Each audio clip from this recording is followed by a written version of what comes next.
हमें फक्र और गर्व है कि हमने अपने वर्तमान जीवन में आयातुल्लाह खामनेई साहब को देखा, सुना, समझा। इस बात पर फक्र है आपको? मुझे बहुत गर्व है। इतना मिसाइल का हमला होना चाहिए, इतना मिसाइल का हमला होना चाहिए कि वहां जब वैज्ञानिक जांच करे तो आने वाले हजारों साल तक सिर्फ और सिर्फ मिसाइलों का ही दस्तावेज मिले और मिसाइलों का ही अंश मिले। इतना क्रोध है। मौत का बदला मौत होना चाहिए। रमजान के पाक महीने में पापियों ने इस तरीके का पाप किया है खामनेई साहब का हत्या करके कि वो कभी ना कुरान में माफी के लायक है और ना ही रामायण में माफी के लायक। हमने सुना है वैश्विक स्तर पर तमाम राष्ट्राध्यक्ष अपनी जान को बचाने के लिए बंकरों का सहारा लेते थे, जमीनों के नीचे छुप जाते थे, देश छोड़ के भागे हैं। लेकिन खामनेई साहब ने मौत को गले लगाना मुनासिब समझा, ना कि गुलामों की तरह, भगोड़ों की तरह भागने का काम। स्वाभिमान की एक लड़ाई होती है पत्रकार, और जब स्वाभिमान की लड़ाई चरम पर हो जाती है तो फिर वहां जान बहुत छोटी चीज हो जाती है, परिवार बहुत छोटा चीज हो जाता है। मारो तो इस कदर मारो ईरान, अमेरिका और इजराइल को, क्योंकि कमर इस कदर टूटे कभी 7 नस्लों में सर न उठाता। खूबसूरत चेहरा, खूबसूरत विचारधारा और खूबसूरत विजन वाले लीडर थे। आयातुल्लाह खामनेई साहब भारत के परम मित्रों में से एक थे। भारत के लिए हर समझौता वो करते थे। और मैं ईरान के लोगों से माफी मांगना चाहता हूं कि अभी तक भारत का कमजोर प्रधानमंत्री, डरपोक प्रधानमंत्री, कायर प्रधानमंत्री अपने परम मित्र ईरान के सुप्रीम लीडर के मौत के बावजूद उन्होंने अपना एक भी प्रतिरोध प्रतिक्रिया दर्ज नहीं कराया। लेकिन हम भारत के लोग स्वर्गीय आयातुल्लाह खामनेई साहब की मौत पर काफी दुखी। उन्होंने अपने राष्ट्र के प्रति, अपने माटी के प्रति, अपने देश के प्रति अपनी जान को कुर्बान किया, लेकिन अपने राष्ट्र के लोगों का सर झुकने पर मजबूर नहीं किया, झुकाने पर मजबूर नहीं किया, उन्हें गुलाम नहीं बनने दिया। झुके नहीं, गुलाम नहीं बने। लेकिन ये जो अरब खाड़ी के देश लोग हैं, जिनको ये लगता है कि अमेरिका उनके साथ काम करेगा, तो वो याद कर ले हमास को, वो याद कर ले वेनेजुएला को, उनके प्राइम मिनिस्टर। इनकी भी हसर वही होगी, वो बारी बारी से काटेगा। मुसलमान साथी अपने आप को शिया सुन्नी में बांटे तो शायद वो अपने बर्बादी की तरफ जाएंगे। हम शिया समुदाय के इस दुख के बेला में एक छोटा हिंदू होकर के उनके साथ खड़े हैं। और मैं अगर ईरान का सेनाध्यक्ष होता तब तक हम ट्रंप सहित पूरे अमेरिका के नक्शा को बदल देते कि जिस तरीके से खामनेई साहब को मारा गया, उसी तरीके से इजराइल और ट्रंप को भी ईरान की सेनाध्यक्ष मारे और बतावे कि हम किसी से ना कमजोर हैं और ना ही कोई हमको झुका सकता है। कि यह रमजान का महीना बदला लेने का महीना तो नहीं है, अल्लाह की इबादत का है। लेकिन अल्लाह ने कहा है कि जब जब इस्लाम पर, इस्लाम की विचारधारा पर, कुरान पर खतरा हो तो उस वक्त भी कलेजा खोल करके लड़ाई और जंग में जाना चाहिए और अपने राष्ट्र, अपने देश, अपने नेता के मौत के खिलाफ एक बड़ा जंग का ऐलान करना चाहिए और ईरान को करना चाहिए। साथियों, बहुत बहुत स्वागत है खुशखबरिया में। ईरान के सुप्रीम लीडर आयतुल्लाह खामनेई की कल जो हत्या हो गई और पूरे ईरान में 40 दिन के शोक का ऐलान हुआ है। उनकी मौत के बाद कहा जा रहा है कि वो अमेरिका और इजराइल के सामने झुके नहीं, अपने देश के लिए उन्होंने अपनी जान की कुर्बानी दे दी, यहाँ तक कि वो बंकर में भी नहीं छुपे। पूरे देश भर में अलग अलग जगहों से जो खासकर शिया समुदाय के लोग अलग अलग जगह पे अपना प्रोटेस्ट कर रहे हैं और उनके गम में भारत में भी ऐसी ऐसी कई तस्वीरें सामने आई हैं। इस पर बातचीत करने के लिए हमारे साथ बनारस वाले मिश्रा जी हैं, जो लगातार हर मुद्दों पर अपनी बात बेबाक राय रखते हैं। उनसे बातचीत करके जानेंगे कि आखिर उन्होंने क्यों अमेरिका के सामने झुकना मंजूर नहीं किया, अपनी जान क्यों दे दी, अपने परिवार की जान क्यों निछावर कर दी और शहीद हो गए। बहुत बहुत स्वागत है मिश्रा जी। बहुत बहुत धन्यवाद। कल की जो घटना हुई है पूरे दुनिया देख रही है उसको, और ये कहा जा रहा है कि 86 साल का जो बुजुर्ग था वो अमेरिका और इजराइल के सामने नहीं झुका, जबकि अलग अलग देश उनके सामने झुक जाते हैं। निश्चित रूप से, वैश्विक रूप से ये एक बहुत बड़ा दुर्घटना है, बहुत बड़ा मार्मिक घटना है। किसी भी राष्ट्राध्यक्ष को जबरदस्ती अपने तानाशाही के सामने, अपने डिमांड पर उससे गुलाम बनाना, अपने वजूद पर, अपने सवाल पर उसे झुकाना, ये एक अजीब तरीके का पागलपंती है, एक अजीब तरीके का सनकपन है। लेकिन मैं सर्वप्रथम विश्व के वरिष्ठ नेता स्वर्गीय आयतुल्लाह खामनेई साहब को भगवान से ये प्रार्थना करता हूं कि उनके रूह को, उनके आत्मा को शांति प्रदान करें। जिस हिसाब से 86 वर्ष का एक बुजुर्ग अपने देश के प्रति, अपने राष्ट्र के प्रति अपने जान को कुर्बान कर गया, उससे पूरे विश्व के देशों को और वहाँ के नौजवानों और नेताओं को सीखना चाहिए। बात ये नहीं है कि आदमी क्या कर रहा है और आदमी क्या कह रहा है, बात यह है कि आदमी का मिजाज किस तरीके का है और उसका संकल्प किस तरीके से। अयातुल्ला खामनेई साहब भारत के परम मित्रों में से एक थे। भारत के लिए हर समझौता वो करते थे। वो ये चाहते थे कि हमारा पड़ोसी मुल्क भारत हमेशा से वैश्विक स्तर पर अपनी एक नई पहचान रखे, और उसमें उन्होंने भरपूर सहयोग किया। हमें अफसोस है कि हमारे भारत के प्रधानमंत्री आदरणीय नरेंद्र मोदी जी ने इस 86 वर्षीय जो नेता हैं ईरान के, जिनकी हत्या कर दी गई अमेरिका के द्वारा, इजराइल के द्वारा। इजराइल और अमेरिका का जो वर्तमान रूप था वो किसी राक्षस से कम नहीं था। एक तरीके से कहा जा सकता है कि अमेरिका का चेहरा उन हत्यारों की तरह सामने आया जो सदैव से कंधे पे हाथ तो रखता है लेकिन पीठ पर खंजर घोंपता है। इजराइल अमेरिका के पूरी तरीके से गिरफ्त में है। पूरी अरब देश की जो अरब खाड़ी के देश हैं, जिनके लिए ईरान एक रीढ़ की हड्डी साबित हुआ करता था। ईरान सदैव से अपने इस्लामीकरण और इस्लाम के प्रति समर्पित देश रहा। हमें फक्र और गर्व है कि हमने अपने वर्तमान जीवन में अयातुल्ला खामनेई साहब को देखा, सुना, समझा। इस बात पर फख्र है आपको? मुझे बहुत गर्व है। आज के तारीख में नौजवान लीडर्स पूरे वैश्विक स्तर पर सिर्फ अपनी राजकोष को भरने के लिए, जहां अमेरिका जैसे तानाशाह के सामने सर झुका करके गुलामी स्वीकार करते हैं, वहीं खामनेई साहब 86 वर्षीय होने के बावजूद भी बिना डरे, बिना रुके वो सामना करते रह गए। हमने सुना है वैश्विक स्तर पर तमाम राष्ट्राध्यक्ष अपनी जान को बचाने के लिए बंकरों का सहारा लेते थे, जमीनों के नीचे छुप जाते थे, देश छोड़ के भागे हैं। लेकिन खामनेई साहब ने मौत को गले लगाना मुनासिब समझा, ना कि गुलामों की तरह, भगोड़ों की तरह भागने का काम किया और गुलामों की तरह सर झुकाने का। अगर झुक जाते हैं तो उनके देश में इस तरह की स्थिति ना होती, वो बच जाते हैं, उनके परिवार के लोग बच जाते हैं। देखिए, स्वाभिमान की एक लड़ाई होती है पत्रकार, और जब स्वाभिमान की लड़ाई चरम पर हो जाती है तो फिर वहां जान बहुत छोटी चीज हो जाती है, परिवार बहुत छोटा चीज हो जाता है। खामनेई साहब जैसा राजनेता बहुत ही कम मिलेंगे अब, जिन्होंने अपने राष्ट्र के प्रति, अपने माटी के प्रति, अपने देश के प्रति अपनी जान को कुर्बान किया, लेकिन अपने राष्ट्र के लोगों का सर झुकने पर मजबूर नहीं किया, झुकाने पर मजबूर नहीं किया, उन्हें गुलाम नहीं बनने दिया। मैं ईरान के तमाम वायुसेना से लेकर के थल सेना से और सेनाध्यक्षों से कहना चाहता हूं कि तुम्हारे देश का सुप्रीम लीडर मारा गया। आज देश के अंदर खून के आंसू लोग रो रहे हैं, ईरान के लोग।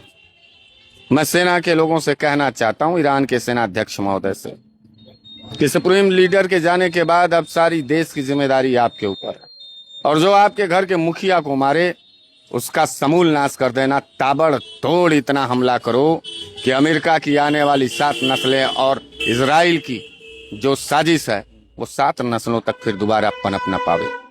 मैं सेनाध्यक्ष को, ईरान के सेनाध्यक्ष को ये कहना चाहता हूं कि अभी जो आप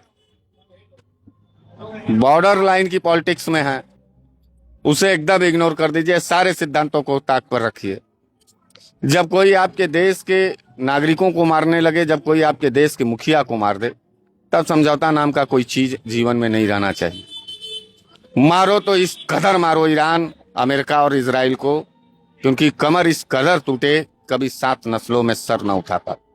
फक्र है ईरान को, और मैं ईरान के लोगों से, मैं खुद भारत का निवासी हूं, और मैं ईरान के लोगों से माफी मांगना चाहता हूं कि अभी तक भारत का कमजोर प्रधानमंत्री, डरपोक प्रधानमंत्री, कायर प्रधानमंत्री अपने परम मित्र ईरान के सुप्रीम लीडर के मौत के बावजूद उन्होंने अपना एक भी प्रतिरोध प्रतिक्रिया दर्ज नहीं कराया।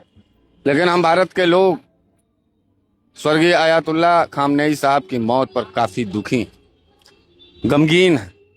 होली का त्यौहार है, रमजान चल रहा, सभी लोग अल्लाह ताला से लेकर के देवी देवताओं की इबादत में लगे थे। रमजान के पाक महीने में पापियों ने इस तरीके का पाप किया है खामनेई साहब का हत्या करके कि वो कभी ना कुरान में माफी के लायक है और ना ही रामायण में माफी के लायक। पूरी दुनिया भर में लगभग 57 के आसपास मुस्लिम देश हैं, लेकिन ईरान अकेले खड़ा रहा। और कुवैत है, बहरैन है, यूएई है, सऊदी अरब है, दुबई है, ये लोग अमेरिका के साथ खड़े रहे और कोई मदद के लिए नहीं आया। और कहा जा रहा है कि इन लोगों ने चूड़ियां पहन ली है। निश्चित रूप से घर का भेदी लंका ढाए। ये जितने इस्लामिक कंट्रियां अमेरिका के तलवे चाट रहे हैं वह दिन दूर नहीं है। ईरान तो स्वाभिमान के साथ अपने मौत को गले लगाया, यानी खामनेई साहब स्वाभिमान के साथ अपने गले को लगाए, झुके नहीं, गुलाम नहीं बने। लेकिन ये जो अरब खाड़ी के देश लोग हैं जिनको ये लगता है कि अमेरिका उनके साथ काम करेगा, तो वो याद कर ले हमास को, वो याद कर लें वेनेजुएला को, उनके प्राइम मिनिस्टर। इनकी भी हसर वही होगी। वो बारी बारी से काटेगा और निश्चित रूप से काटेगा, क्योंकि इस्लाम के खिलाफ वैश्विक स्तर पर जो दूसरे समुदाय के लोगों ने एक बड़ी गहरी साजिश कर रखी, इस्लाम को खत्म करना चाहते हैं। खामनेई साहब एक राष्ट्रीय अध्यक्ष के होने के साथ साथ इस्लाम के धर्म गुरुओं की तरह भी पूजे जाते थे, माने जाते थे। सिर्फ ईरान के नौजवान ही खामनेई साहब के विचारधारा को नहीं सुनते थे, वैश्विक स्तर पर पूरे वर्ल्ड में, पूरे विश्व में जो पॉलिटिकल नौजवान हुआ करते थे उनके बयानों को सुनते थे, उनके भाषणों को सुनते थे। खामनेई साहब का जोश, खामनेई साहब का जज्बात, खामनेई साहब का राष्ट्रवाद पूरे विश्व में लोगों को सीखने के लिए एक बड़ा इतिहास देके गया। लेकिन हम बहुत दुखी हैं, हम भारत में रहते हैं, हम कुछ कर नहीं पा रहे हैं। जो करना है वो ईरान के सेनाध्यक्ष को करना। हम उनसे हाथ जोड़ के विनती करना चाहते हैं कि यह रमजान का महीना बदला लेने का महीना तो नहीं है, अल्लाह की इबादत का है। लेकिन अल्लाह ने कहा है कि जब जब इस्लाम पर, इस्लाम की विचारधारा पर, कुरान पर खतरा हो तो उस वक्त भी कलेजा खोल करके लड़ाई और जंग में जाना चाहिए और अपने राष्ट्र, अपने देश, अपने नेता के मौत के खिलाफ एक बड़ा जंग का ऐलान करना चाहिए और ईरान को करना चाहिए। एक आखिरी सवाल मिश्रा जी मैं आपसे लूंगा कि ये पूरा जो वार हो रहा है, लड़ाई हो रही है, ईरान के न्यूक्लियर प्रोग्राम को लेकर रही है कि इजराइल को डर है कि अगर वो न्यूक्लियर बॉम्ब बना लेगा तो उनको खतरा होगा, उनका अस्तित्व मिट जाएगा। अमेरिका भी नहीं चाहता कि ईरान न्यूक्लियर बम बनाए, भले अमेरिका बना ले, दूसरे देश बना ले, लेकिन ईरान ना बनाए। इसका ये मतलब है कि अमेरिका, इजराइल इस तरीके का सिंडिकेट बना रहे हैं कि हम संपन्न हो लेकिन दूसरा जो देश है वो संपन्न ना हो, वो गरीब रहे, वो विकसित ना हो, वो आगे ना बढ़े।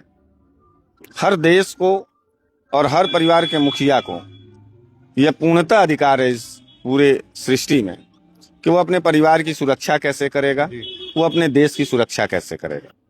उसके लिए उसको अगर न्यूक्लियर की जरूरत हो, परमाणु की जरूरत है, तो कोई भी व्यक्ति रहेगा वो करेगा। क्या भारत ने नहीं किया? क्या पाकिस्तान ने नहीं किया? क्या अन्य देशों ने नहीं किया है? उसी तरीके से ईरान को भी हक था कि वो अपने राष्ट्र के रक्षा सुरक्षा के लिए, अपने नागरिकों के रक्षा सुरक्षा के लिए वो कदम बेहतरी से उठाए। ट्रम्प की दादागिरी कब तक चलेगी? ट्रम्प की दादागिरी खत्म हो जाने वाली है।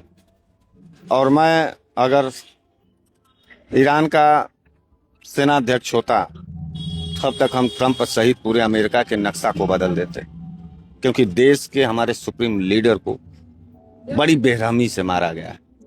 बात करने का जरिया हो सकता था, एक मौका मिलना चाहिए था।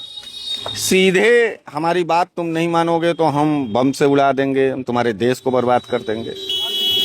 तो ये अमेरिका का जो तानाशाही है, जो वैचारिक रूप से लोगों को ब्लैकमेलिंग, माने इसको ब्लैकमेलिंग पॉलिटिक्स के दर्जे में ले जाना चाहिए, तो ये वो कर रहा है। और एक्चुअली में है क्या कि खामनेई साहब का मौत इस बात का पुख्ता सबूत दे गया कि ट्रम्प जो है वो सबसे बड़ा कायर पॉलिटिशियन है, सबको नहीं झुका सकता। और नहीं, कायर है, डरपोक है।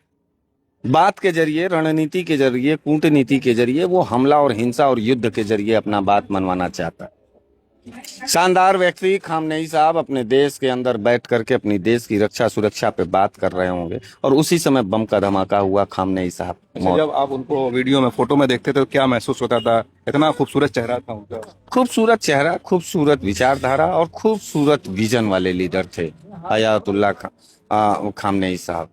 मैं उनका बहुत रिस्पेक्ट करता हूँ भारत और के जीवन भर करता रहूं। भारत के मुसलमानों, खासकर शिया समुदाय, उनको अपना रहबरे आला मानता था, उनसे क्या कहेंगे? देखिए, शिया समुदाय हो चाहे सुन्नी समुदाय, मैं हिंदू हूँ और मैं मुस्लिम को सिर्फ और सिर्फ एक निगाह से देखता हूँ, इस्लाम की निगाह से। अब मुसलमान साथी अपने आप को शिया सुन्नी में बांटें तो शायद वो अपने बर्बादी की तरफ जाएंगे। हम शिया समुदाय के इस दुख के बेला में एक छोटा हिंदू होकर के उनके साथ खड़े हैं। हम जानते हैं कि उनका रहनुमा चला गया, उनका घर का मुखिया चला गया, लेकिन मैं सुन्नी समुदाय के भी लोगों से कहना चाहता हूँ, आदमी जाति और धर्म में बढ़ सकता है लेकिन विचारधाराओं में नहीं बढ़ सकता।